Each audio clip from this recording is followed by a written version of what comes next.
Strange Brew Podcast, Season 1, Episode 310. Welcome to a Victory Monday. I don't remember anything bad happening on Saturday. I genuinely don't remember anything bad happening on Friday. All I remember as we click record on the Monday podcast is that our beloved Green Bay Packers went to Arizona, got a gritty win against a team that's better than their record would indicate, and they get to 4-1-1 on the year. A ballsy call by Matt LaFleur in the fourth quarter. This really was a tale of two fourth downs in the fourth quarter. One the Cardinals went for and did not get. One the Packers went for and did get. Maybe lessons learned after playing for a tie in Dallas a couple of weeks ago.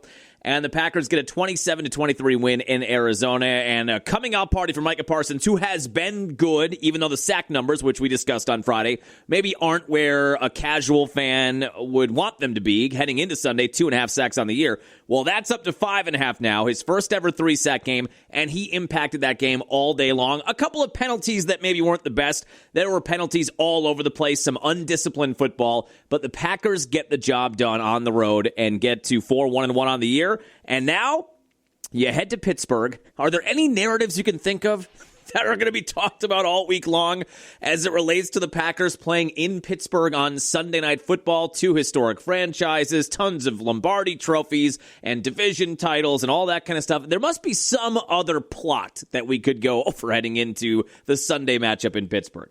We'll probably talk more about that on Friday, but we'll recap the Packer win in Arizona. We are going to talk about the Brewers season coming crashing down Friday night. Unceremoniously, one of the most historic seasons, maybe the most historic outside of 1982, I guess, or 2018.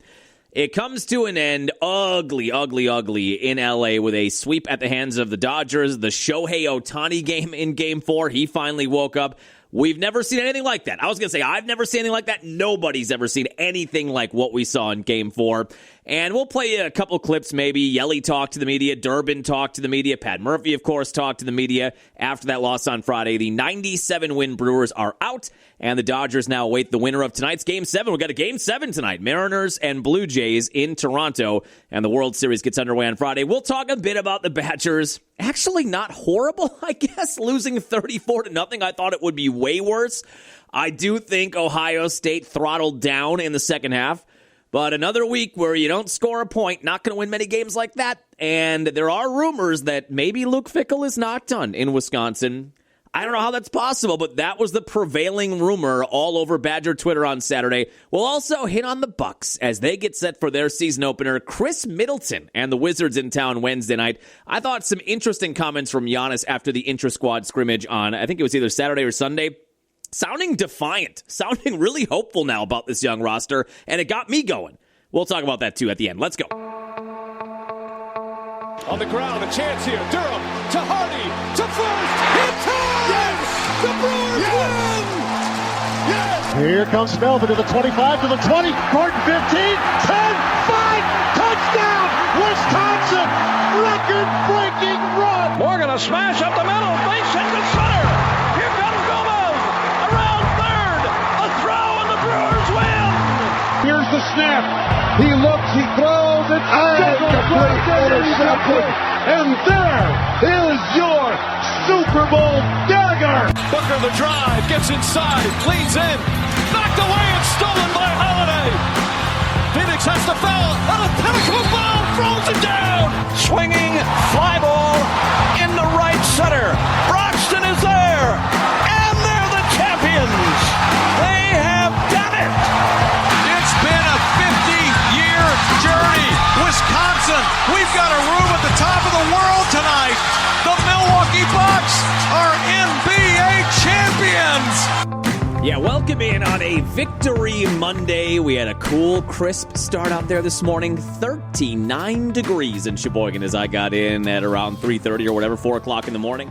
So that was kind of nice. The fall colors are popping out there. I think Halloween parties are going to be happening this coming weekend. I've asked this question on the text line a few times on the B Morning Show, and nobody seems to have an answer for it.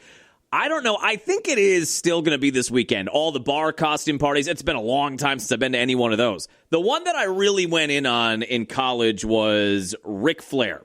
That was one my senior year, I think, up in Point, that I really got into. I had the robe, I had the Nature Boy stitching on the back, I had the feather boa, bought the plastic championship belt, and wore a Speedo, basically, in downtown Stevens Point, just wooing at people the entire night, obnoxiously wooing at people. Can I get you a drink? Woo! Okay, I get it, but what do you want to drink? Woo! Just kept on doing that. All right, I'm going to give you a point special. Woo! So that was the one I really got into. I have not done a lot of that since college. That seemed to be kind of the end for me in terms of dressing up and going out to the bar the weekend before, the weekend of Halloween. But when Halloween falls on a Friday, I'm not sure, does that mean the biggest parties at the bars are next Friday on the day of? Or I think it's probably still the weekend leading into it. But it's got that feel out there. Cool, crisp weather, fall colors, Halloween's around the corner, and the Packers get a nice road win and give you a victory Monday. Now, I don't know, what do you want to do for the order of operations here? I guess we can start with the Brewers. That will be maybe a more quick conversation, just like how quick the Brewers were out in the NLCS.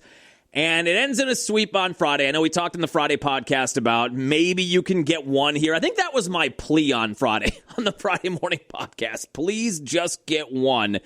And let's not have this be totally embarrassing. Hold on. Now I've got to text my mom back here. All right. Interrupting the podcast. My phone is glowing at me. All right. There we go.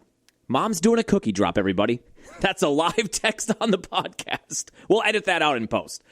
But my plea was just get one, and I don't think I really had any hope beyond that. We pretty much said that on Friday. I mean, maybe you get one, then you would have run into Blake Snell again. Had they won the game Friday, you would have run into Blake Snell on Saturday. We saw how that went in game one, although you had a chance to steal that one at the end. Maybe you get some kind of next-level pitching performance. I don't even know who would have gone for the Brewers. Aaron Ashby, probably. I'm guessing Aaron Ashby would have started the game and then been in the middle of the game and the end of the game and hitting cleanup. I don't know what they would have done on Saturday. So maybe you get one of those random baseball wins on Saturday and you'd bring it back to Milwaukee. But my guess is it would have probably ended there. But that would have been fun to talk about this morning. Would have been a lot more fun to talk about a Game 6 at American Family Field tonight than it is to talk about getting swept. But you finally saw the beast unleashed. The one guy who had really not gotten going for the Dodgers up until Game 3 when he had that ridiculous triple he hit off of Ashby to begin that game. He really hadn't done anything, not only against the Brewers, but against the Phillies. It had been a really quiet October for Shohei Ohtani. And despite that, the Dodgers have been winning. But you just knew at some point, this guy, historically great, arguably, is it even arguable anymore? I don't know that it is. I hate to be prisoner of the moment guy or recency bias guy. I don't think I am being that, though. This is the greatest baseball player of all time. I mean, you can only go back to a guy who has done it both pitching and hitting. You've got to go back to Babe Ruth. We've had that conversation before, but Babe Ruth was a pitcher and then a hitter. He really didn't do it at the same time. He was a pitcher for the Red Sox, ultra successful, 4 or 5 years. His last year in Boston, he started to play a little more in the field and hitting, and I think he hit 25 or 26 home runs his last year in Boston. And this is before you get rid of the dead ball, and there's just a lot of baseball history there. Then he goes to New York, you get a livelier ball. All of a sudden, a bunch of guys are popping a lot more home runs, but him more so than anybody. But he wasn't still taking the ball every 5 days as he got his offensive exploits going.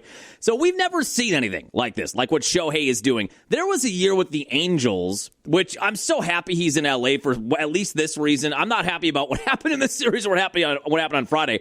What I'm happy for in terms of a general baseball populace is that a lot of people are getting to see Shohei now, because when he was with the Angels, it's like Mike Trout, and Mike Trout is still there, just mired in obscurity. They were never in the playoffs, so a national audience, unless you're paying for the MLB TV package and you're watching Angels games late at night, nobody was really watching the games. We were reading about all the numbers and the pitching numbers and the home run numbers and all that kind of stuff, and it blew you away. But now people are actually seeing him, and that's probably good for the sport of baseball. I begrudgingly will admit that. But that's one thing I am kind of happy about, that he at least got out of the Angels franchise and people are able to watch this, because this is once in a lifetime. This is not even once in a generation. It's once in multiple generations.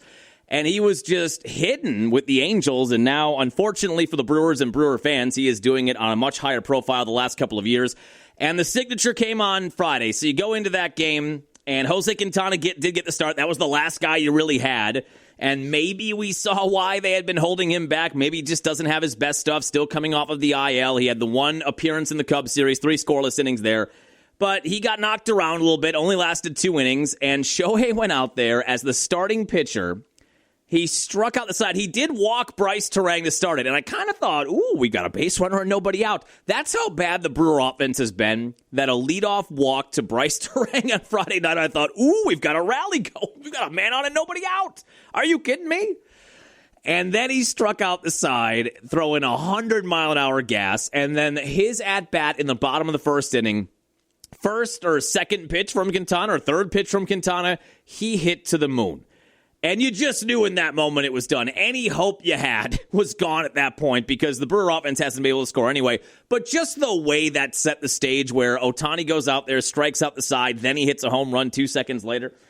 And that just sent us on this trip of the Ohtani night where he was a Cy Young level pitcher. And like we were talking about the Angels, there were years there where he was winning MVPs and top 5 Cy Young or top 5 MVP, top 3 Cy Young. And he was just laying it out on the black, just dominating pitching, and then hits 3 home runs. And the second home run, I've never seen anything like it. I mean, all 3 of them hop off of his bat. The only thing that I can remember in my lifetime, home runs that look like the home runs Shohei hit on Friday, is Barry Bonds. And, you know, how much of that was real, how much of it was aided, how much of that was PED enhanced. That's the only guy that I can think of where the ball came off of the bat in the same way that it came off of Ohtani's bat on Friday. His second home run, he hit out of Dodger Stadium. Out of the stadium. And that is a big stadium. Chavez Ravine is a big stadium.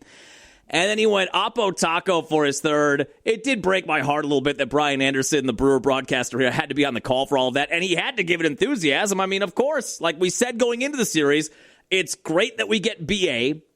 And we get the Brewer broadcaster on the national broadcast, but it's a national broadcast, and he's not going to be able to be 85-15 guy where everything is hunky-dory for the Brewers and the Dodgers are the enemy. I did see some commentary on social media as the series wore on. Oh, Brian Anderson, is he getting checks from the Dodgers now, too? He can't stop saying great things about the Dodgers. Well, he's a national broadcaster in this instance, and based on the way the series went, how many positive things could he even have said about the Brewers? Even if this were a FanDuel sports broadcast, all 4 of those games, if it was a home Brewer broadcast, it would have sounded probably the same because the Dodgers were the only ones doing anything in the entire series. It did make me laugh. I knew it was going to come. That's one of the reasons we discussed it going into the series with BA. I knew there were going to be fans on Twitter, on Facebook in particular, older demographic, that were very upset with the way that Brian Anderson was cheering, as they would say, cheering for the Dodgers. Well, it's a national broadcast, and the Dodgers are absolutely killing this team. There's nothing he can even say that's a little bit on the percentage side of being homer for the Brewers. So you get 3 home runs, 6 shutout innings he pitched with 10 strikeouts and hit 3 home runs. Now, there's been debate. Again, is this prisoner of the moment? I don't think it is. There has been debate of it being the greatest playoff performance, individual playoff performance in the history of Major League Baseball, and it's hard to argue it. I mean, you go back, and I guess you could make a case Reggie Jackson hit 3 home runs in a World Series game, but he didn't pitch 6 shutouts. He didn't have 10 strikeouts that night. That's the kind of performance that got Reggie Jackson the moniker of Mr. October, but he wasn't on the mound slinging 101 miles per hour and dominating there, too. He was a DH. I can't think of any single playoff performance that would even come close. We've seen elite pitching performances. We've seen elite offensive performances, but not the same guy doing both of those things. And it just was all Shohei on Friday. Brewers never got anything going. There were a couple of chances, I felt like 7th and 8th innings. I think it was it both innings where they had 2 guys on, and they were down at that point, I want to say 4-1, or was it 5-1? I think it was. Well, I think they were down 4-1 in the 7th inning. And they had a couple of guys on with nobody out, and you kind of thought, oh, maybe you get a double here and you score a run, and you got 2nd and 3rd with nobody out. Maybe you can find a way to rally, but anytime that came up, it was snuffed out quickly. A strikeout, a double play. I think both double plays in the 7th and 8th innings put out any rally there. They do get 1 run on the ground out by Terang in the 8th inning, but that was sort of the synopsis of the entire series as they fall 5-1, and again, just cannot get anything going offensively. Chourio did have 2 hits. He almost had a home run. Contreras had 2 hits. He bounced back a little bit. Durbin had a hit. he was actually pretty good, all things considered, throughout the entirety of the NLCS. I think Durbin hit maybe just short of 300, which is saying something because the Brewers as a team hit 118 in the month in the NLCS, which I think is the lowest in a championship series ever. So the fact that Durbin was even sniffing 300 or in the 270s or 280s tells you that he was basically the only thing the Brewers had going. His postseason, he had 277, not awful. And he had 5 total hits against the Dodgers. That's got to be way more than anybody else had. So, yeah, it was just another game where you're just frustrated offensively, and they kind of got away from what they've been doing. But then on top of that, the Dodger pitching was elite. I know we talked about that on Friday last week. What's the percentage, the Baked Alaska breakdown, the blame Bake Alaska? What percentage is the Brewers just getting away from their identity and looking bad and playing bad at the wrong time of year? Or what percentage of it is the Dodgers pitching? They just hurl Cy Youngs at you, and in Yamamoto's case, the highest paid starting pitcher in baseball, lowest average against him. Glasnow's a former All-Star, Ohtani's an All-Star, and a top 3 or 4 Cy Young guy during his time in Major League Baseball. It is wave after wave after wave of elite arms, and it's a combo of those two things. I think on Friday we split it 65-35, Dodger pitching to just a bad approach by the Brewers. And it ends up being a miserable 4 games against the Dodgers where the Brewers could not conjure up any kind of offense. And ultimately, the end of Game 1, where you were a hit by pitch away from tying it or a hit away from stealing Game 1, despite how bad they looked against Blake Snell, that's really the only time the Brewers threatened in the entire series as they get wiped out in a 4-0 series sweep. So another debate maybe is the payroll debate. I know we talked a little bit about it on Friday, and Dave Roberts had, I don't think I saved it. In the post-game celebration, maybe I did. No, I did not. In the post-game celebration, there's been a lot of talk about the payroll and the gargantuan Dodger payroll versus the smaller or whatever, 20th or 21st payroll in Major League Baseball, the Brewer payroll, and how the Dodgers have all these MVPs and Cy Youngs locked up and deferred money. That's a big conversation, too. So they've heard that. The Dodgers have heard that. Dave Roberts has heard that. And in the post-game celebration after the win on Friday, he just said to the Dodger crowd, let's get to the World Series and continue to ruin baseball. And everyone, yeah! So he did a little heel turn there where he steered into that narrative of the Dodgers being the evil empire now, which we used to call the Yankees. And the Yankees still have a massive payroll, but it didn't work out for them this year like it did last year where you ended up with Yankees-Dodgers in the World Series. But they're very aware, clearly, based on those comments, they're very aware of that larger conversation of, once again, we're at this point, do you need a salary cap? Do you need a soft cap?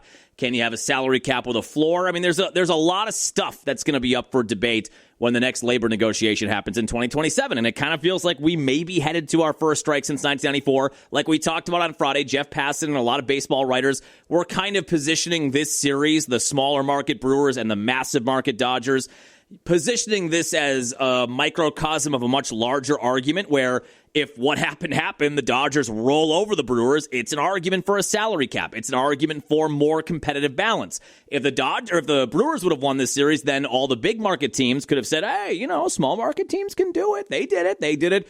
It's a grassroots. It starts at the farm system, and they got all the right guys and drafted well. They can do it. You can do it with a smaller payroll. Well, it ends up where the Dodgers absolutely smoke the Brewers. And now we'll see what happens in the World Series. My wife and I were watching Game 6 Blue Jays-Mariners last night, and the Blue Jays won that game to stay alive. So now do or die, Game 7 tonight, 7:08 first pitch in Toronto. Mariners trying to get to their first World Series. Blue Jays trying to get back for the first time since 93. I really hated them those 2 years. Back-to-back World Series champions, 92-93. Joe Carter, Paul Molitor. But we were talking about now in the World Series. Now, the Dodgers did what they did to the Brewers. If the Dodgers do what they did to the Brewers to either the Blue Jays or the Mariners, so they pretty much dominate the Phillies, which is another high payroll team, won that series 3-1. They absolutely steamroll the Brewers, sweep 4-0. Regardless of who comes out of the AL tonight, if the Dodgers do to that team what they've done in rounds 1 and 2 and they sweep this or they win this in 5 and it's non-competitive, I believe then we are headed for a possible strike and a real crossroads in 2027. If this World Series, and Seattle's kind of a middle-of-the-road salary cap team, I think they're 12th or 13th. Blue Jays, I think, are still top 10 in terms of how heavy their payroll is. So if it's Toronto and LA, you've got a little more even footing in terms of payroll. Not super close, but much closer than the Brewers or the Mariners would be.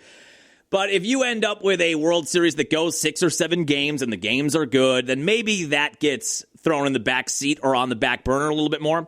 But if the Dodgers continue to dominate in the fashion that they are, and that happens through the World Series, and the World Series games are not competitive, and they're killing people left and right with Cy Young pitchers and Shohei hitting multiple home runs and Gold Glovers like Betts and Freeman stopping everything on the infield, then I think we may be headed to an actual real conversation in 2027 and a potential strike in 2027. Now, when you look at this series, I guess I would position it this way. Let's see if this makes sense. Let's do a new segment called Does This Make Sense? When I look at this series from that perspective, I would say that the Brewers losing the series to the Dodgers, there is an impact of the payroll there. The payroll discrepancy is a big reason the Brewers lost this series to the Dodgers. I would say the way in which the Brewers lost the series is much more on the Brewers playing very poor at a bad time of year. Does that make sense? Does it make sense to say it like that? Do you understand what I'm saying? I think if you had, let's live in a world where the Brewers are fully healthy and the Dodgers are fully healthy and everybody's playing at their top level. Shohei, Freddie Freeman, Mookie Betts, Blake Snell, Yamamoto, they're all playing at their top level, which I think we kind of saw, especially by the end of it with Shohei. And let's say Churrio's hitting the way he is, but Yelly's hitting 300, and Woodruff is healthy, and they've got everything cooking on the Brewer side.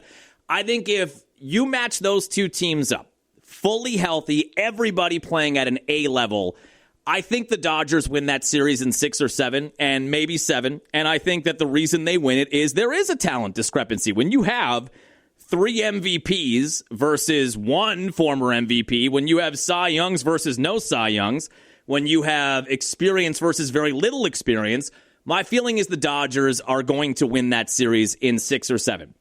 And that's a payroll thing. And that's just having more talent on every possible level. But if the Brewers play the way they did, if the Brewers play the way they did, the way it played out, the reason they got swept, the reason they hit 180, that was just a bad time of year for things to go south. But I think ultimately, if everybody's playing to the highest of their capability and everybody's healthy, the Dodgers still win that. So to me, that means we're still on the path for a conversation about what do you do? What do you do to find more parity? What do you do to find more competitive balance? Now, baseball's a random sport, and I got in a debate with this on somebody on Facebook, and they said, well, the 2015 Royals, take a look at them. Well, yeah, there are examples. The Brewers almost did it in 2018. The Royals in 2015. The Marlins have done it. There are a handful of teams that have been able to overcome small payrolls, and they do it with good scouting, good drafting. The timelines all meet up where all of your young players are all on that same timeline of being under team control for 7 years or less, and you're healthy at the right time of year. You just need more things to go right. As a small market team in a league with no salary cap, yeah, you can win a title, but you need a lot more to go right than a team like the Dodgers or Yankees or Mets need. Because if they have hurdles to clear, they can just buy their way out of it. They can buy the biggest names on the free agent market. They can get a Juan Soto. They can get a Shohei Ohtani, a Freddie Freeman. They can make a trade and then sign a Mookie Betts to an extension. So that, to me, is maybe the bigger conversation of there's less opportunity for small market teams to do what the 2015 Royals did, to do what the 2003 Marlins did. And I'm sure there are other examples of that in the last 30 or 40 years, but you just need so much more to go right. And another part of my argument, as I was going back and forth with this guy on Facebook, which I should never do, it's probably a bot, probably a Russian bot anyway, is that as a small market team, one of the things, it's not hard to fathom because I've grown up with this and this is my team and I'm 41 years old now, but as a Brewer fan, as a Royals fan, as a Twins fan, whatever, there are certain guys, when they become free agents, you just have no chance to get them. Like when Shohei becomes a free agent or players of that caliber, there is literally no chance. Could you get them in a trade maybe if they're available in the last year of their deal and the team they're on isn't doing anything, and then you give up a boatload of prospects for a 2-month rental? That's about the only way you would get a player of that caliber on your team. So that's another part of this larger conversation where if you're a fan of a small market team, you just know there are certain guys that you're never going to get. There's no chance you'll be able to sign them to a free agent contract. And I remember my wife and I talking about that leaving game 2 in the NLCS, and you look around, there's some Dodger fans there, and they're soaking it in, and they should be. I mean, your team is going to be back in the World Series, and you have a chance to be the back-to-back World Series champions. But I see them, and I think to myself, what's that like? You know what I mean? Like when you drive past, like let's say you're out on a kayak or you're out on a boat somewhere, and you drive past all those mansions on the lake, and you kind of try to guess what that person does. Oh, that must be a doctor. That must be a whatever. And you wonder, boy, what's it like to live like that? I kind of felt the same way when we would pass Dodger fans. Like, what's it like to be the fan of a franchise in a league with no salary cap where you know you can get anybody? Anybody, any potential free agent on the market this offseason, the Dodgers can have them. They may not want them. They may not need them, but they could get them. And if they have a bad year or things fall apart for a year, you can cut bait with a bunch of guys that you owe a ton of money to, and you can just pile on more money and sign more guys. That, to me, is the biggest conversation right now. But I think, yeah, when you look at this series, if people are looking at it as a small part of a larger argument in a year and a half or 2 years with the new labor agreement they have to come to before 2027, I would say if everybody was fully healthy and fully capable, the Dodgers still win that series, and that is a payroll discussion. But the way the Brewers played is the reason they got swept. They just could not get it together, could not play with that same type of approach at the plate, and I think it's contagious. Just like hitting is contagious, not hitting is contagious. And the pressure just builds and builds and builds. And in the regular season, like we talked about on Friday, in the regular season, you might run into 2 buzzsaw pitchers and you lose 2 games in a row. But then the next night, you're out there taking on the Reds' 4th starter. Or the next night, you're out there taking on the Marlins' 5th starter. And that allows you to wake up and to get going and to get some hits and put some runs on the board. And that's a pressure release. When you're taking on a team like the Dodgers, it's a Cy Young basically or an all-star on the mound every single night. And you get no relief. And if you're able to climb that hill, is it a little sweeter maybe? Maybe. Would it be a little sweeter for the Brewers to win that series than for the Dodgers to win that series? Based on the payroll discrepancy? Maybe. But you don't get those breaks against a healthy, loaded team like the Dodgers. So LA will now await the winner of tonight's Game 7 between the Mariners and Blue Jays. That is a 7:08 first pitch in Toronto. And yeah, if the Mariners make it, that's their first trip to the World Series. I think I'm rooting for whatever team comes out of the American League to take down the Dodgers, even though that maybe does mean we're not going to get any kind of salary cap or salary floor. That's another layer to this conversation, too, because there are plenty of baseball owners, Pittsburgh. I mean, there's a lot of owners that are making a lot of money and not reinvesting it in the team. The Dodgers' argument is they're making a ton of money and they're reinvesting a lot of it in the team. Like a large portion of their revenue, they are reinvesting in the team, which does make sense. But I think if you're going to have a salary cap, you also probably need a salary floor. So some of those owners that just year in, year out do not spend money and they make money every year and they pocket that and move on with their lives, you would also be forcing them to spend some money to get to a more parity-driven league. But tonight it is Game 7, Mariners and Blue Jays. Winner takes on the Dodgers, which I think starts with Game 1 on Friday. And I think LA will be on the road no matter what they do. I can play you a couple clips here if you want. We'll play you one. Here's Caleb Durbin, so young and so enthusiastic, even in the loss. I do love that about this team. I love that they're so young. Yeah, they're disappointed, but they feel like they're going to be back, and I feel like they're probably going to be back. Here's what Caleb Durbin had to say. I don't care how good you are, that's an impressive day, right? But we knew we had our hands full. That being said, we were confident coming in. I'm not just saying that. We felt like we had the guys to do it. And I think our fans thought that too, so that it makes it disappointing. But, at the end of the day, it's baseball. Come back stronger next year. Was it surprising that some of the same things you guys did during regular season, you guys got some breaks, but you came up clutch hitting, runners in scoring position. It just didn't happen in this series. Was it a credit to their pitching staff or what happened? Combination. I think it's obviously that's a really good pitching staff, but at the end of the day, It's the NLCS. You're fighting to go to the World Series. You can't make an excuse on who's on the other side. You have to dig down, and it's not going to be easy, and we knew that coming in. Like I said, I feel like we had more. I feel like we were capable of it, which is why it burns. But at the end of the day, that was a talented squad over there.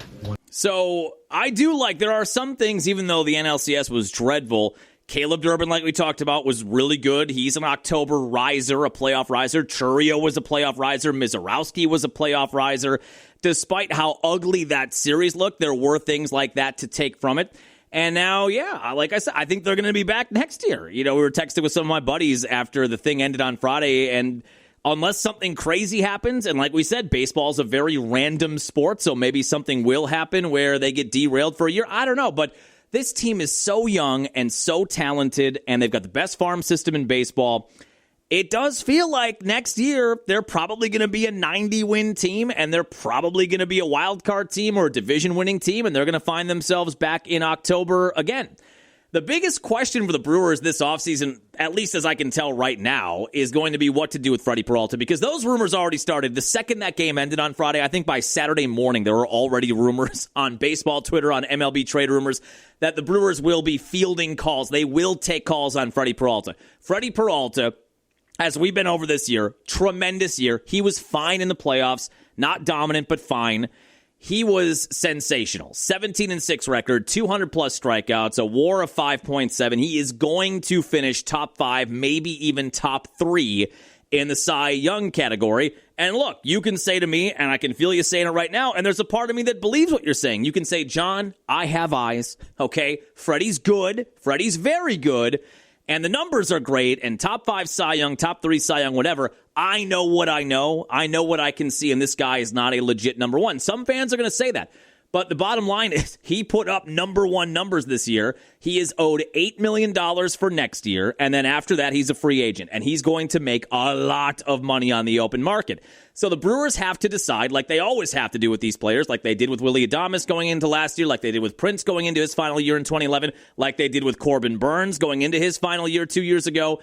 When you have a player like that that's really good, and they're under team control for one more year, if you're not going to pay them their next big contract, which it feels very unlikely the Brewers are just because of their MO, maybe Mark will surprise us and he will pay Freddie this offseason.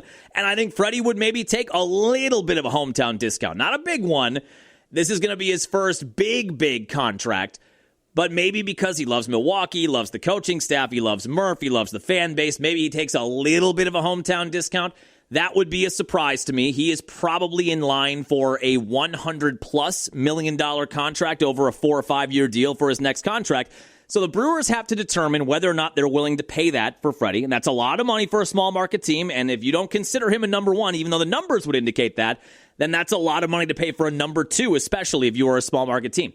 If they're not going to pay him that, then they have to determine whether or not they're just going to let next year roll and let it, whatever happens with him, and maybe you make a trip to a World Series, maybe you win a pennant, maybe you win a title, and then he goes and leaves the team after that. Or you maybe get to the playoffs, you're out in the first round, out in the wild card round, whatever, and then he'll move on and you'll get nothing for him. So that's the question now as it revolves around Freddie Peralta. Some of the positioning on social media made it seem like, oh, the Brewers are so cheap they can't even pay Freddie Peralta $8 million next year. The $8 million next year is not the problem. The problem is the next contract.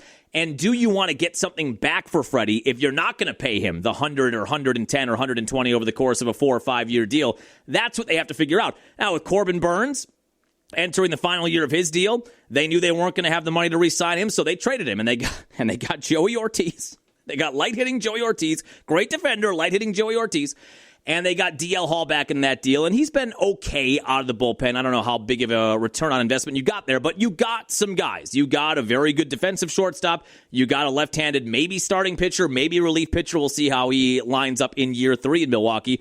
But you got something back for Corbin instead of just letting him pitch that final year, and then he's gone. Prince Fielder, they ran the risk in 2011. They let him enter the final year of his team control. They tried to win a World Series. They got to NLCS Game 6. They lost. Prince went to Detroit for a massive deal, and you got nothing back for him other than maybe a compensatory draft pick. They did that with Willy Adames last year, entering the final year of his deal. They knew they weren't going to have the money to re-sign him. Do you trade him and get something back for him? They let it ride. They were out in the wild card round. Willie went to San Francisco, and the Brewers, I think, got a compensatory pick for him too, but you didn't get any real names back in return. So that's the question now for Freddie. What do you do with Freddie? Do you let that next year ride and then he probably leaves and you get nothing back? Or do you trade him either in the winter meetings or at the trade deadline this coming year if things aren't going well and get something back for him? That's the biggest question of the offseason for the Brewers. But everybody else, I mean, Yelly, I know October was bad, really bad, but he had a 30 home run almost and 100 RBI year, top 10 in runs driven in. He's back. Churrio's under contract for 6 more years. You've got Blake Perkins, great defender, got to figure the bat out a little bit. You've got Frelick, a Gold Glover, who also disappeared in the playoffs. That one went under the radar a little bit because Yelly was so bad, he sucked up all the oxygen for people complaining.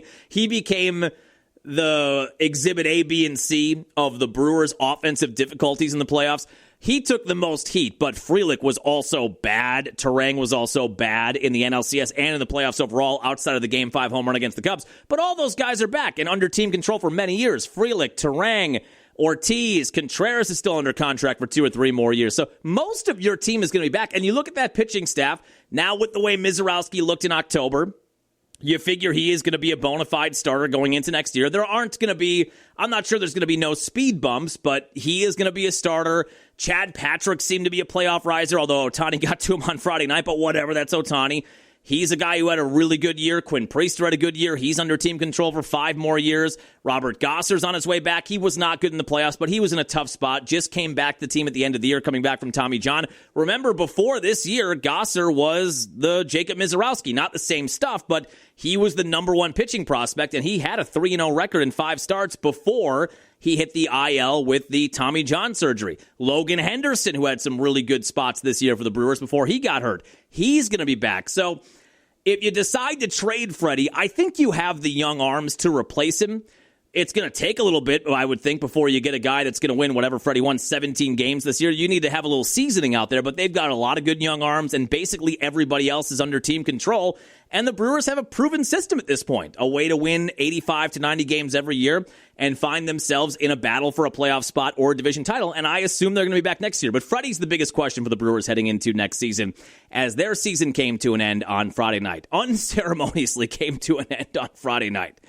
Now, let's talk about the Packers on the road in Arizona yesterday. First of all, they had to wait an eternity to leave for this game. Did you see, or were you following the story on Saturday, was it, or Friday? It must have been Saturday. They were set to fly out to get to Arizona, and there was some mechanical issue on their plane. The reports were that they were on the tarmac for 5 hours. Now, I get they're not flying, they're not sitting coach on Southwest or Frontier Airlines like I would be. It's a much more comfortable plane. There's more space.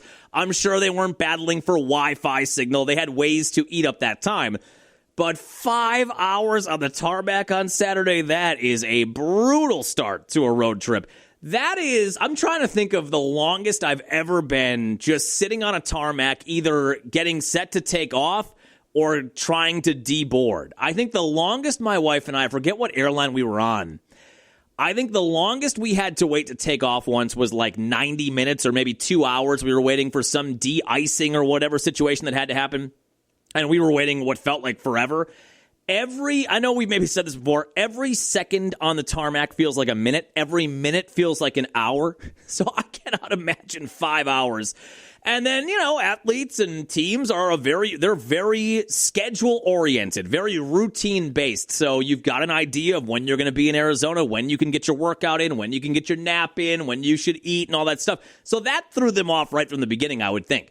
But they go to Arizona yesterday in search of their first road win of the year. And yes, we're going to have the highlights at the end of the podcast like we always do on Victory Monday. Looking for their first road win of the year. Cardinals had a question at quarterback. Kyler Murray still hurt, so Jacoby Brissett made the start. He was good again yesterday. And again, like we've been over with Jacoby Brissett, the modern-day Ryan Fitzpatrick, if he has to make 2, 3, 4 starts in relief of somebody, generally they go pretty good. But if he has to make 15 starts in a year, then things kind of even out. He was good against Tennessee last Sunday. He was good against the Packers yesterday. And that Cardinal team, as we discussed on Friday, they were kind of fighting for their lives a bit. They started the year 2-0. They had lost 4 games in a row. They felt like we can't fall to 2-5, and we especially can't fall to 2-5 with another home loss. All 6 of their games, and now 7 coming out of yesterday, were all one-score games. So I think maybe if you're a more casual fan, you go into yesterday, and the Packers, we think, are going to be a contender here by the end of the year, and you've got a 2-4. Oh, they're 2-4. You should go in there and whoop up on them. Well, the 2-4, all of those games have been close, and they've lost on some kind of fluky things as well. That team is not as bad as the 2-4 record would indicate. Now, would I have preferred the Packers play a more complete game, play a more penalty-free game, and make things a little less stressful? And should they have been able to do that? Probably. But I think if you're just kind of surface level saying, oh, the Packers struggle with a 2-4 team, well, you got to dive a little deeper than that. It's not like they beat two crappy teams and got blown out in all the 4 losses. They were all close games, and Sunday was close too. So it was not a good start for the Packers. There was a famous quote from Matt LaFleur, I think it was maybe 2 years ago, where they were talking about a noon start, and they were talking about how rare it is for the Packers to have a noon start time. Because, with Aaron Rodgers, I think that was maybe Aaron Rodgers last year. You were almost always playing at 3:25 or prime time or Monday night or whatever. So they were asking LaFleur about that, and his famous quote was, you got to wake up with your piss hot. And there are people made merch out of it, too. There were hoodies out there, wake up with your piss hot. The piss was decidedly cold for this team for the beginning of this game against the Cardinals, and you kind of felt like, oh, boy, are we going to be just lollygagging our way through this and lose this one, too? So down 6-3. Zach Tom did make the start yesterday. He actually looked pretty good. I know we talked about that on Friday. Didn't look like he was in excruciating pain. I don't know if anybody talked to him post-game. I don't know if he remembers the game yesterday. Like he said, he didn't remember the second half 2 weeks ago. But he was out there. McManus was not. So Lucas Havrisik, who we'll talk more about here in a minute, he was kicking again. Packers were down 6-3 late first half when Jacoby Brissett found Trey McBride, one of the great tight ends in the NFL, 15-yard touchdown pass. Somehow the Packers lost Trey McBride, and there are really only 2 weapons you have to be super concerned about. Marvin Harrison Jr., the former Ohio State standout, who had some nice catches yesterday. He has not been the dominant player that a lot of people thought he would be at the NFL level, Maserati Marv. But Trey McBride has been putting numbers up now for 2 true years. One of the best, most productive tight ends in the game. So he's a guy, I would think, on the Packers scouting report, not that I've seen it, but I would think we need to have eyes on Trey McBride all afternoon. Somehow, Trey McBride slipped unknown into the secondary and just basically waltzed his way into the end zone. Nobody around him. So the Cardinals at that point had a 13-3 lead with 7 seconds left in the first half. My assumption at that juncture, based on Matt LaFleur's history, was that the Packers were going to take a knee and head into halftime. So I was quite surprised when they came out for that first play after the kickoff with 7 seconds on the clock and were in a 4-man spread formation with Love in the shotgun, and he very efficiently hit Romeo Doubs over the middle, 22-yard gain. They take a timeout with 1 second left. Then I thought, okay, maybe they'll just try and chuck one into the end zone, like now you're close enough to maybe try a Hail Mary. But they trot out Lucas Havrisik, and he lines up a 61-yard kick. I'm thinking, oh my God, 61 yards. He nails it. And that'll be a part of the highlight package at the end of the podcast here. 61 yards, a new Packer franchise record. The previous high was Mason Crosby, 58 yards out in 2011. So in terms of field goals, he shatters that by 3 yards, and I think that would have been good for 63 or 64 yards. Lucas Havrisik is making himself a lot of money. I know there is a conversation going on right now on Packer Twitter about how he should be the kicker going forward. Well, Brandon McManus was really good last year. He missed 1 kick last year. I think he's missed 2 this year, but weren't they both blocked? I mean, that's not really on him. And they gave McManus that 3-year, $16, $17 million deal in the offseason, so he's getting paid a lot of money. He's not going anywhere. The debate, I guess, in my mind would be, do you carry 2 kickers? I mean, could you find a way? I know they had an open roster spot for a while. I do not think Lucas Havrisik would survive on the practice squad. Somebody would pluck him up pretty quickly. So you'd have to have 2 kickers on your active 53-man roster. That, to me, is the larger debate. There's no way, as good as Havrisik has been, there is no way, after the contract they gave McManus, that they are cutting ties with McManus and going with Havrisik going forward. McManus is the kicker. The question in my mind is, do you now carry 2 kickers? But a 61-yard kick, that gave them a little momentum heading into halftime, down by 7 instead of 10, 13-6. Now, they came out in the second half, and with that field goal and the way they got after it at the end of the half, I'm thinking, okay, you get this kickoff to begin the second half. This is where you start to turn the tide. Get down there, score a touchdown, get this game tied up. But once again, the piss was cold to begin the second half. And they basically go 3 and out, don't they? Now, the turning point in the game, to me, or one of the big turning points, was the next Cardinal drive. So the Packers down by 7, 61-yard field goal, get the ball to begin the second half, do nothing with it, and punt it away. 2 plays later, Rashawn Gary, a strip sack of Brissett, Evan Williams recovers. Packers take over, I think, on the Cardinal 45-yard line. That felt like it was a shift in momentum. Eventually, Josh Jacobs, who was questionable heading into the game with a calf injury, he got in, 7-yard touchdown run, tied the game. Then the Cardinals get right down the field. Guess who? Trey McBride again. 9 plays, 65-yard drive. And again, he was wide open. Nate Hobbs. That put the Cardinals in front 2013. Packers respond early fourth quarter. Tucker Kraft's 7-yard touchdown pass tied the game at 20. Then the Cardinals get the game tied on a field goal. I think they were in a goal-to-go situation on that drive that eventually ends in a field goal, but Micah Parsons, what a day. We'll talk more about him when we go over the box score, but I think that was the second of his 3 sacks on the day. He was a man of mayhem yesterday. He was a menace, a game wrecker, whatever adjective you want to throw on it, whatever moniker, nickname you want to throw on it. He had a sack on that drive. That held the Cardinals to a field goal. Cardinals take a 23-20 lead. And then with 5 minutes left in the game, still 23-20 Cardinals, this game comes down to 2 fourth down decisions. Cardinals had the ball near midfield, 4th down, and I would say 1.5. And they decide to go for it. Could have punted it and then put the Packers back at their own 20 or 30-yard line and then tried to get a stop. But they go for it. And the Packers get a stop. The defense had its moments of positivity yesterday with Parsons and with Rashawn Gary and some other guys stepping up. They also had some moments of weakness yesterday, but in that moment, they come up with a big stop, turnover on downs. Packers take over at the Cardinal 48-yard line. Eventually, they get down to the 29-yard line, and you end up with a 4th and 2 with 2.5 minutes remaining. So initially, Matt LaFleur sent out the field goal unit, sent out Havrisek for what would have been a 47-yard attempt at a game-tying field goal. And he hasn't missed a kick. And he just hit a 61-yarder. That's not to say a 47-yarder is a cheapie and that it would have been guaranteed money that he made that field goal. But he sends out Havrisek. Then he calls a timeout. So this is the second timeout the Packers have used in the half. They have 1 remaining and the 2-minute warning with 2:30 left. And he sends the offense back out. And he said in the postgame, one of the reasons he reversed course was the look of disdain. The look of disdain on Jordan Love's face as they got to the sideline with the field goal unit coming on. And then he decided, you know what? We're going to send the offense back out. We're going for this. Dials up a play. Jordan Love on 4th and 2, a strike to Tucker Kraft right up on the sideline. Kraft able to tippy-toe his way on the sideline. You get the first down. All fans are going, whew. All right, you got the first down. Now you've got to get a touchdown. And I think 2 plays later, they're in the end zone. Josh Jacobs, another touchdown, his second of the day. That put the Packers up 27-23. But now you've got to get a stop. I was texting my boys, how many times have we seen this, especially in the Rodgers era, where you get the late touchdown, there's like a minute and a half or a minute left, and now all we need is a stop. Just get a stop. Easy enough, right?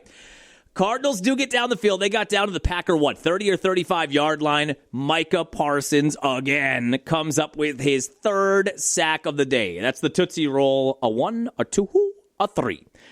He just wrecked it all day long. And he was guilty of an offsides penalty that cost the Packers. He had that stupid hip tackle. I think that's the second time that's been called since they put an emphasis on that rule 3 or 4 years ago. So he did get a couple of flags thrown on him, but what a day for the Packers. He came up with his 3rd sack. Eventually, more pressure on Brissett as he chucked one to the end zone, well out of the back of the end zone, and the Packers hang on for a 27-23 win. Now, if you would have kicked the field goal there, I know we had a conversation, I think, on the HBL morning show this morning, where if you bring Havrisek out on that 4th and 2, and you kick the field goal, and you hit it from 47, what do you think is going to happen there? They tie the game. Cardinals did get into field goal range on that drive, but the difference was they needed a touchdown because you scored a touchdown. My guess would have been you kick the field goal there with Havrisek, you tie the game. In all likelihood, the Cardinals get down the field, and they end up lining up for a game-winning field goal. And I think that probably played into LaFleur's decision, too. Now, this was not a quote from LaFleur as it revolved around that call, but I think we get one of the quotes of the year here when they were asking LaFleur about the decision to get aggressive at the end of the half and get in position for the Havrisek 61-yard field goal. Listen to this quote. Scared money don't make money. Did, and you stole 3 points there. What were you thinking? What were you thinking about Dallas? How did that influence you? Scared money don't make money. So sometimes you gotta shoot. That's put that on a shirt. Scared money don't make money, so sometimes you gotta shoot. That is also my gambling philosophy. And yet you did, and you stole 3 points there. What were you thinking? What were you thinking about Dallas? How did that influence you? scared money don't make money. So, like, sometimes you gotta shoot. We may incorporate that into the gambling intro now for the rest of the season. Scared money don't make money. I think in the post game on that quote being used on social media, I think people thought that was in relation to the 4th and 2 decision, but that was in relation to trying to get up into field goal range at the end of that first half. But you could apply it in either one. Scared money don't make money, so sometimes you got to shoot. And the Packers do that, and they get it done 27-23. I do think in that moment where he rethinks the decision for the field goal, the fact that they played for the tie, and they did play for the tie, regardless of what he would say. They played for the tie in that Dallas game, and he caught a lot of heat for that. I think that also was a part of the thought process when he called that timeout and ended up deciding to go for it on 4th and 2. Now, if they go for it on 4th and 2 and don't make it, he is going to be getting crushed in the media. I'm not sure if he'd be getting crushed on this podcast because I like the call. And I think ultimately if they don't get the 4th down and the Cardinals just run the clock out and they win 23-20, obviously I'm not happy about the way the game went or the whole sports weekend went for Wisconsin sports. Nobody's happy.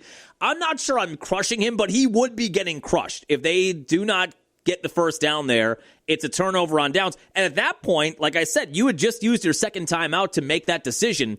So it was 2:30 left with a 2-minute warning, and you only had one timeout left. So the Cardinals, even if they don't get a first down, could have milked that to under a minute left, even if they were 3 and out.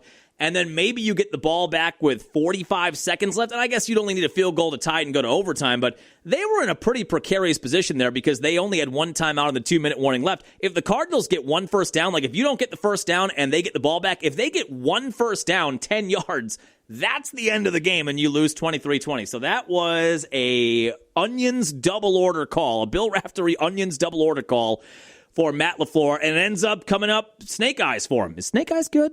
I forget if Snake Eyes is good or bad. Been a while since I've seen that movie.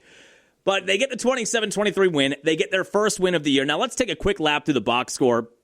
Jordan Love, pretty solid on the day. 19 of 29, 179, and a touchdown, quarterback rating of 94. Josh Jacobs, who was still ill, I guess, had the flu game last Sunday, still was feeling the after effects of that, and then he had a calf injury. Calf injury, so hot right now, calf injuries. It's like there's a calf injury, it feels like every week with somebody, whether it's the Packers, the Brewers, the Bucks. Josh Jacobs, though, goes 13 for 55. He was on a pitch count, but 13 carries, 55 yards, 2 touchdowns. He now has 6 touchdowns in his last 3 games. 2 touchdowns each in the last 3 games. In his Packer career now, he has played 23 games for the Packers. He has 23 touchdowns in 23 games.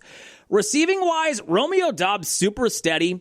I've seen some conversation of, are they maybe still thinking about extending him? You know, Romeo Doubs, he had that whole situation last year where he left the team basically and didn't show up to practice. They had to go do a health check on him because it was a no-call, no-show. And remember that before the LA game, and he wasn't happy, I guess, with his role in the offense, and he didn't show up to practice, didn't call anybody. They had to do a wellness check on him, and he was, I guess, basically suspended for that game, for the Rams game. Even though he's had success in his career, because of that, it felt like there's no chance they're going to sign this guy to a long-term deal. Well, he's been so steady this year. 6 catches, 72 yards yesterday, had the big catch to set up that 61-yard field goal. I don't know. I still don't think it's likely he gets a long-term deal after this year, but maybe we're getting closer to having that talk again. Tucker Kraft, 5 for 58 and a touchdown. Tucker Kraft for All-Pro. Matthew Golden, 4 for 37. Now, remember, we have the over on his 700 yards this year as a rookie. I could have used a couple more catches. He had 3 catches for 20 yards on the first drive, I think it was, and then he was pretty quiet after that. He is on pace right now for 707 receiving yards. How does Vegas do it? So we're still in the over area there. John Fitzpatrick had 1 for 6. Dontavian Wicks was sort of in and out of the game yesterday, injury-wise, 1 for 5. Jacobs had 1 for 3 on the day. Now, let's talk about this defense. Quay Walker had a really good game. 10 tackles and a sack and a half on the day. Micah Parsons, this was it. This is the type of Reggie White performance when they traded for him, and he had not been bad. I know we talked about that on Friday. You're always going to want, the fans are always going to want to see the sexy stat for a pass rusher like that, an edge rusher like that. You want to see sacks. And remember we talked about after they got him, we talked about it again on Friday, we reset that conversation where I said, if he is pressuring the quarterback, if he is drawing double teams and other guys are getting sacks, if all of that is happening, if he ends the year with 5 or 6 sacks, I'm sure a lot of people are going to say, oh, what a disappointment. The money you gave up, the draft capital you gave up, and he had 7 sacks this year. But if he's doing all the other stuff, generating pressure, getting quarterback hits, opening up opportunities for other guys, then I'm fine with it if he's not piling up the sacks like we would maybe hope he would. But he has a big number yesterday. 3 sacks, career best. His previous best in one game was 2.5 sacks. He was impacting the game all day. He even drew a penalty on a hold. He did. We talked about that on Friday. We played you the minute-long audio of his rant about NFL officiating and protecting offensive players but not protecting defensive players. The fact that he's held basically every play, never gets a call. So not only did he get 3 sacks, and I think he had 10 quarterback pressures yesterday, 4 tackles for loss, including the 3 sacks. He even drew a holding penalty. Be still my heart. I couldn't believe it. That was a dominant performance, even with the 2 penalties, the offsides penalty and the hip drop penalty. And by the way, if they don't call that hip drop penalty or that hip tackle penalty, that's a 4-sack day for Micah Parsons, because that was a sack too. So just a tremendous impact on yesterday's game and came up clutch in the biggest moments. That's why you trade for him. That's why you give him whatever it was, $160 million. Performances like that. All of a sudden, Micah Parsons has 5.5 sacks through 6 games in Green Bay. Rashawn Gary had the strip sack. He's got 5.5 sacks now on the year. As a team, they had 6 sacks yesterday, and they did force that turnover on the Rashawn Gary strip sack. They have not been forcing a lot of turnovers. Turnovers, it's obviously how well you play and how good your players are, and do they have a nose for interceptions or a nose to bat the football loose. But some of those are luck. It's one of those things where you kind of luck into them more often than not, or another team makes a mistake and you kind of luck into an interception or a bad pass or a deflected pass or whatever. But they have not been able to generate the kind of turnovers they did last year where they were top 5 in the league. They did get 1 yesterday. And yeah, Lucas Havrisik, 5 for 5, 2 for 2 on field goals, 3 for 3 on extra points, and a franchise record 61-yarder. That's going to be a really fun trivia question in like 20 years. Who has the record for longest field goal in Packer history? And people are going to guess Mason Crosby and Ryan Longwell or Chris Jackie or Brett Conway or whatever. Not Brett Conway. If you know, you know. But that's going to be one of those random shooting stars, it feels like, in the Packers stat atmosphere of, Lucas had, that's right. Yeah, that game in Arizona. It's going to be one of those things. That's right. He had a 61-yarder. Punting was pretty good on the day, too. Special teams weren't terrible. They had 2 bad penalties in the fourth quarter, one of them that came on a big return, so it added on to an already big return. So they're still not clean, but again, like we talked about last Monday, based on the status that Rich Bisaccia's unit has been playing under, I guess it was a fine day for special teams as the Packers get the win 27-23. A road win is a road win. You put a check mark next to it. There were too many penalties. Undisciplined football came out slow in the second half. There's a lot of stuff they've got to get better at, but you'd rather have that coming out of a win than a loss, and you get to 4-1-1 on the year. Next up, Aaron Charles Rodgers and the Steelers in Pittsburgh, prime time, Sunday night football this coming weekend. Packers open as 2.5-point favorites heading into Pittsburgh. They're coming off a loss, of course.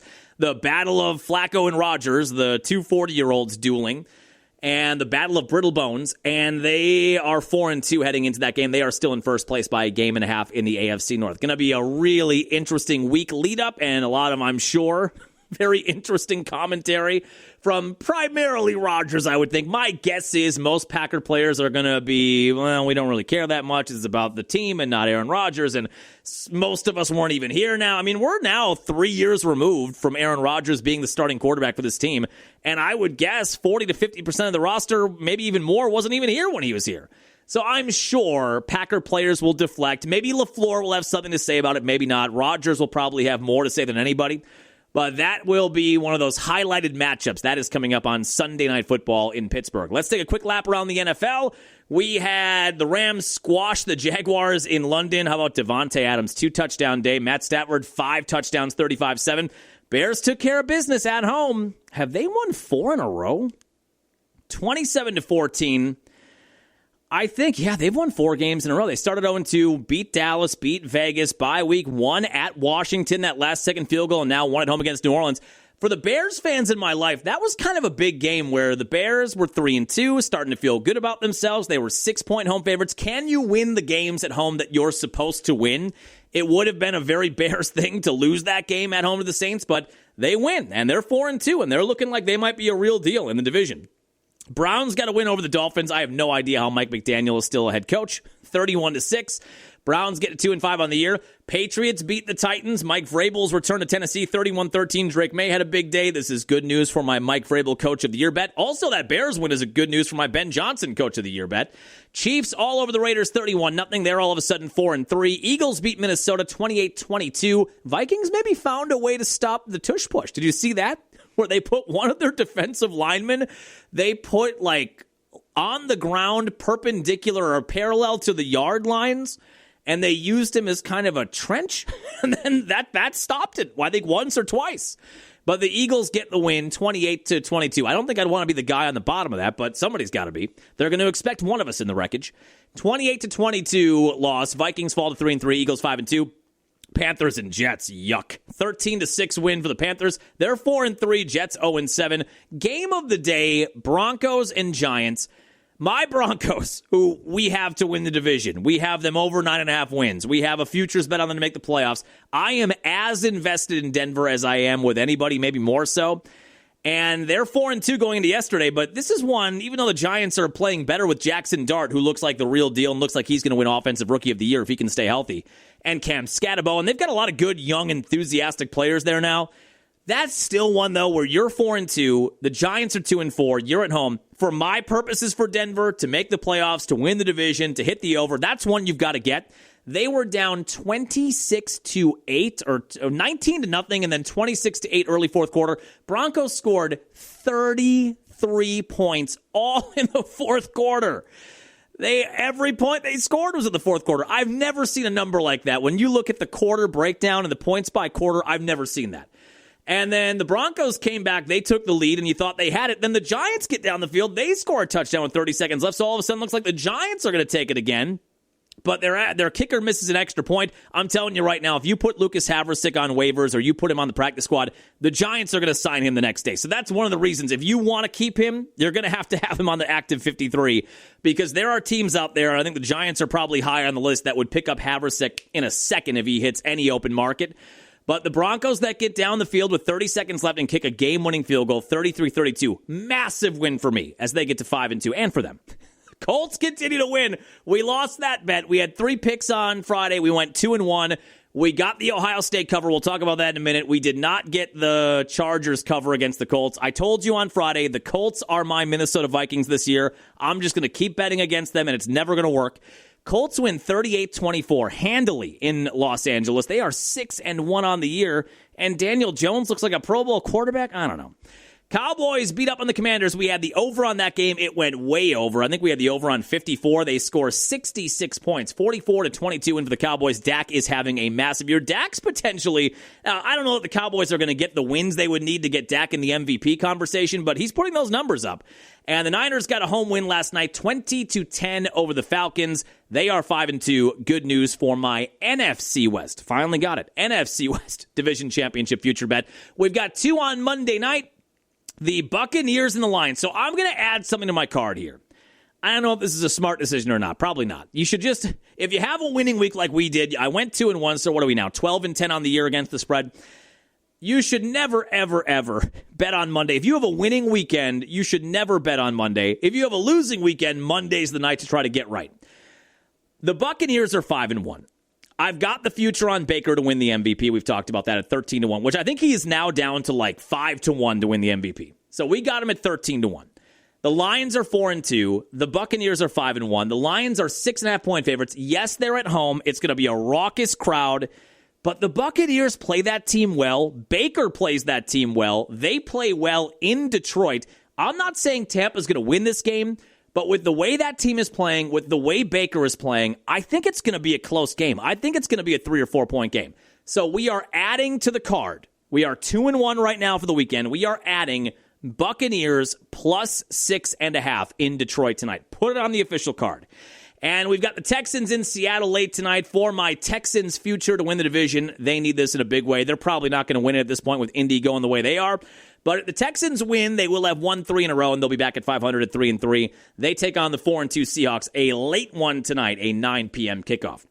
Now, let's talk real quick about the Badgers. This shouldn't take too long. And then I want to play you a quick Giannis clip, and then we'll be done for the day. Badgers and number 1 Ohio State at Camp Randall went pretty much the way we thought it would on Friday. I will say this. It felt like the Badgers tried. It seems like that's a very low bar to clear. And like I couldn't believe we were talking about the Badgers not covering 26 points at home on Friday. How can we be that at that spot, even though it's the number 1 team in the country? I feel kind of like, how are we at the spot where I'm saying on a podcast after a Badger matchup with Ohio State, well, at least they tried. At least you tried. Like that Bart Simpson gif with the "at least you tried" cake and he throws it in the trash. It did feel like they played hard, and I thought the defense in particular played very hard. But Ohio State, they're just so talented. 4 and 5 stars across the board. Never for a second was that game in doubt. I know we talked about the potential for the Badgers losing that game 70-0, so I guess you feel okay about them losing 34-0. We had Ohio State minus 26. As I discussed on Friday, I've got the loser bet on over 5.5 wins on season wins for the Badgers. So now my only hope to kind of balance that out is to start betting against them in games like that and then making my money back that way, which I did make a little bit of it back with that Ohio State cover on Saturday. It did feel like Ohio State was not giving it a full effort in the second half. Let me ask you a question. What's worse? If you're on the Badger football team, is it worse to lose 70-0 with the other team trying their hardest the whole time? Or is it worse to lose 34-0 knowing that they put backups in and throttled down in the second half? What's worse? Would you rather just get tuned up for the entire 4 quarters and kind of know where you're at? Or is it more embarrassing when the team you're going against has pity on you and they put in backups and they throttle things down? The offense is a tire fire. Hunter Simmons is not it, and Danny O'Neill's not it. And I know we said one of the excuses, I guess, we'll give Luke Fickell so far in his tenure is that he has not had his preferred quarterback basically in any year. Tanner Mordecai got hurt year 1. Tyler Van Dyke got hurt year 2. Billy Edwards Jr. lasted a half this year. He's been out and has not come back. He came back for a quarter in the Maryland game, and then he was out again. Feels very likely we have seen the last of Billy Edwards Jr. So if you want to make an excuse or give an explanation as to some of the reason why this Badger program is where it is, that maybe plays a small role in it. You just have not had your preferred veteran transfer portal quarterback as your starter for any number of games, really. Mordecai made 4 starts. I think that's the most out of any of them. So those 2 quarterbacks can't get it done. You've got a young, inexperienced offensive line who it does feel like they're playing a little better, but there's just no match for the front 7 Ohio State has, and there will be no match for the front 7 Oregon has this weekend in Eugene. It does feel like maybe there's a little eighth of a step forward by the offensive line and the defense just in the way that they put effort forth on Saturday, but you just don't have the horses. First time they've been shut out in back-to-back games since 1977. Now, as we talked about in the teaser, there are rumors all over Twitter that Chris McIntosh met with the football team over the weekend, and I guess the prevailing sentiment that 2 unidentified anonymous players gave to reporters afterwards, the feeling they got was that McIntosh was there reinforcing that Luke Fickell is going to be the guy not only for this year but for next year too. So kind of giving them that message of, I know things are bad right now, but this is the guy. So don't think that we're wavering. He's still the guy. Is he really the guy? I don't know. You know what I mean? What do you expect Chris McIntosh to say there? When he goes into the locker room, I don't think he's going to say, this guy doesn't know what he's talking about. He just kind of nods his head and he kind of points his head in Luke Fickell's direction. Some of us might not have our jobs. I don't expect he'd do that. I think this is maybe a last-ditch effort by McIntosh to get full effort from his players for the remainder of the year. And if they believe Fickell's still the guy and they're going to be here next year too, maybe they give that extra effort. And we saw maybe a little bit of that on Saturday against Ohio State. But they plain and simple just do not have the horses right now, and especially with injuries, to compete with almost anyone, it feels like. But that was the rumor on social media, that they are not going to buy Fickell out at the end of the year and he is going to have another year next year. I can't believe that. That can't be true, right? Fire guard. Fire Fickell. So now they head to Oregon. number 6 team in the country, and I would think, barring something fluky like a fumble return for a touchdown, a kick return for a touchdown, feels like we are on our way to getting shut out for a third consecutive game. The 2-5, 0-4 in conference Badgers are at number 6 Oregon on Saturday night, and the only reason it's primetime is because Oregon's really good. And the Badgers are 34.5-point underdogs in this one. I think I'm probably going to take that too. I just don't see how the Badgers score. Now, maybe we see there's a reason that number is what it is. Remember, Badgers lost 34-0 on Saturday. So the line in this game is 34.5. Like we said on Friday, the only way I don't see Oregon covering that is if they just get bored and you put the backups in and they just don't really care by the fourth quarter. But I think I'm going to have to take Oregon in that one too. But that's next up for Wisconsin. And then after that, they've got Washington. I mean, I don't see how they win that game either. That time is still TBD. And then after Washington at home, you've got number 2 Indiana on the road. Now, Curt Cignetti, who just signed a massive contract extension, he is not going to throttle down. It's year 2 at Indiana, and he's trying to implement a culture, a roll-you-over culture. And we've seen that in his year and a half at Indiana. That's a guy who's out for blood. That's a guy who might put 80 on you and not think twice about it.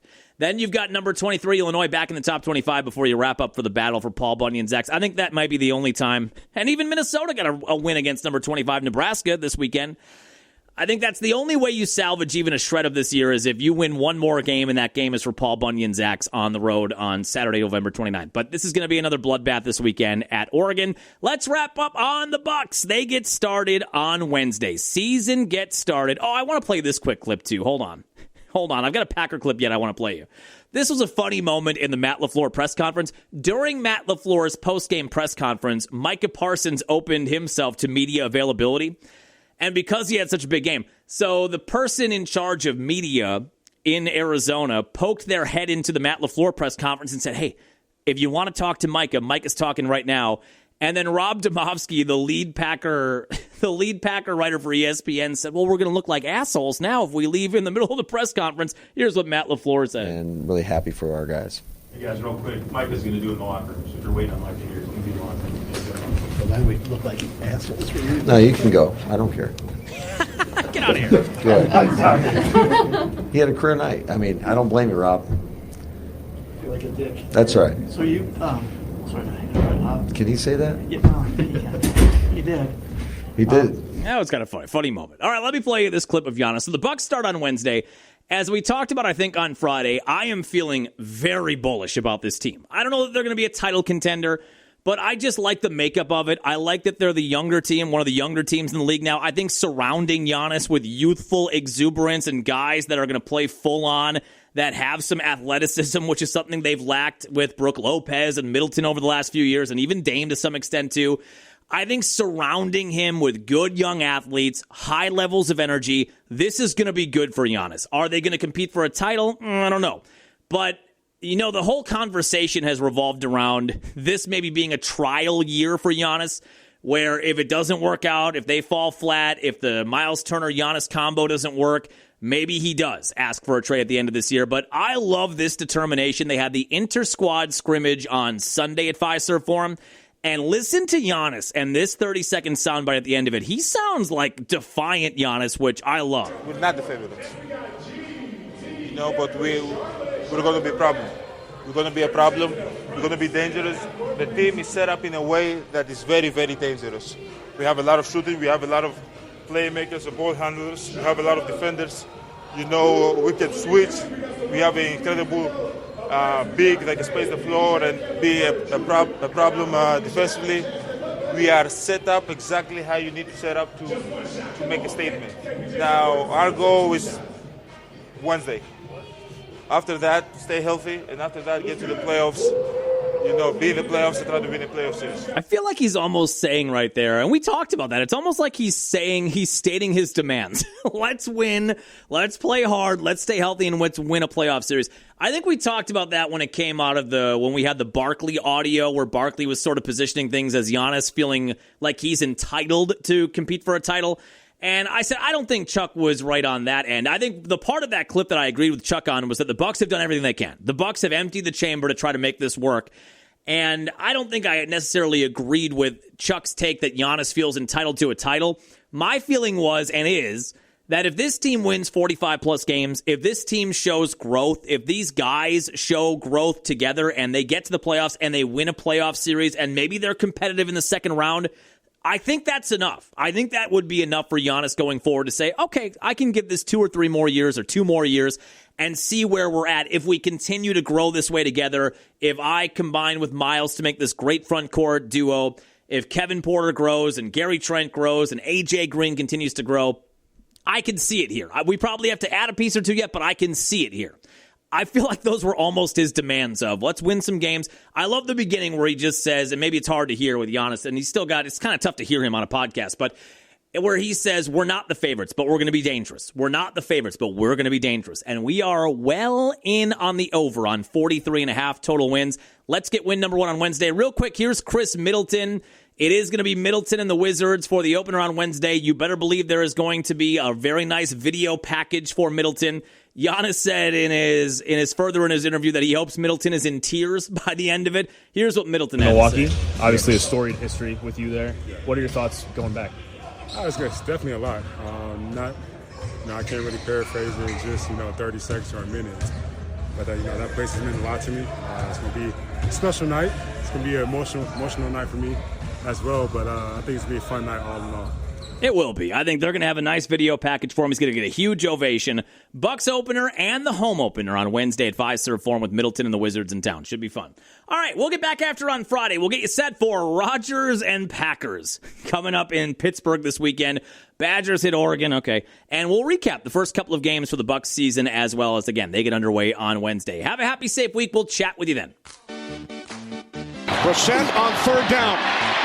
He is wrapped up, and down he goes. It's Parsons. Are you saying pow? What are you saying? Lucas Haversick from 61, and the kick is good. Woo! As Brissett has the ball knocked loose. Fumble. It's recovered by the Packers. The old fumble-rooski. First and goal from the 7. Inside the 5 to the end zone. Touchdown, Josh Jacobs. I love the Green Bay Packers, man. Who fakes the handoff to Jacobs and now throws, and it's taken in for a touchdown by Kraft. Great places, South Dakota. Third and goal. Brissett, Parsons again. That's what we call a sack lunch. Nom, nom, nom, nom, nom, nom. Hands it off to Jacobs, and he is in for a Packers touchdown, his second today. Pretty good. Pretty good. They need a touchdown from the 26. Here comes Parsons. Wow. And there is your dagger. Great win for the Green Bay Packers. These fans deserve it.